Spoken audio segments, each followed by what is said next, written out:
December date পড়েছে, 22 December. আর আচার্যদেবের মানে পূজ্যপাদ শ্রী শ্রী দাদার দেহ রক্ষা করলেন 16 ডিসেম্বর।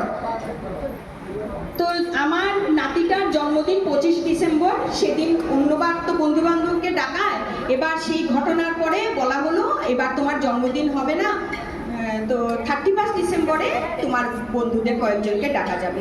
ঠিক আছে, তো সেই কথাই রইল।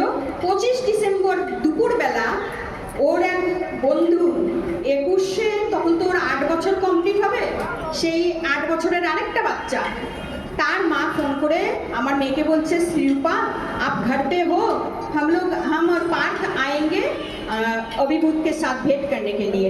तो हमार मेये बोलছে যে দর্শনা জি আমরা তো একটা অসুবিধার মধ্যে আছি, আমাদের তখন তো তিনিই আচার্য ছিলেন, আমাদের আচার্য দেবের দেহ রক্ষা হয়েছে, আমরা এবার আর কোনো কিছু করছি না, আপনারা পরে একদিন আসেন। তখন উনি বলছেন না না আমরা কোনো অনুষ্ঠানের জন্য আসছি না, জাস্ট খালি অভিভূতকে উইশ করেই চলে যাব। তো বললো যে ঠিক আছে, আমাদের প্রার্থনা এখন তো আমার মনে নেই কয়টার সময় ছিল, প্রার্থনার আগে আসবেন, আমরা একসঙ্গে প্রার্থনা করব, আপনারাও অভিভূতর জন্য আপনাদের ইষ্টগুরুর কাছে প্রার্থনা জানাবেন।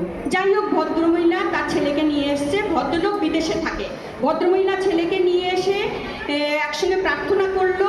প্রার্থনা করে সে অবাক হয়ে গেল, এত ছোট ছোট ছেলে মেয়ে এত সুন্দর প্রার্থনা করে স্থির হয়ে বসে আছে, আর ওদের দেখে তার দুরন্ত ছেলেটা সেও বসে আছে, সেই দেখে সে মানে বিরাট মানে অবাক হলো। এবং তারপরে যখন চা খাওয়ার সময় ঠাকুরের সম্বন্ধে আলোচনা শুরু হলো।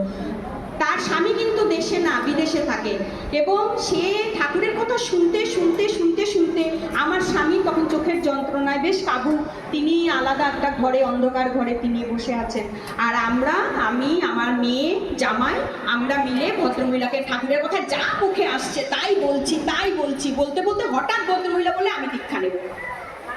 সঙ্গে সঙ্গে তার স্বামীর অনুমতির প্রয়োজনও হলো না, সে দীক্ষা নিল। দীক্ষা নিয়ে বলল এই যে তোমার ছেলে মেয়ে এত সুন্দর বসে রইল, আমার পার্থকে একটা কিছু করো, আমার পার্থকে একটা কিছু করে দাও। বলে তাহলে ওর তো 8 বছর হয়েছে, ওকে নাম দিয়ে দেওয়া যায়।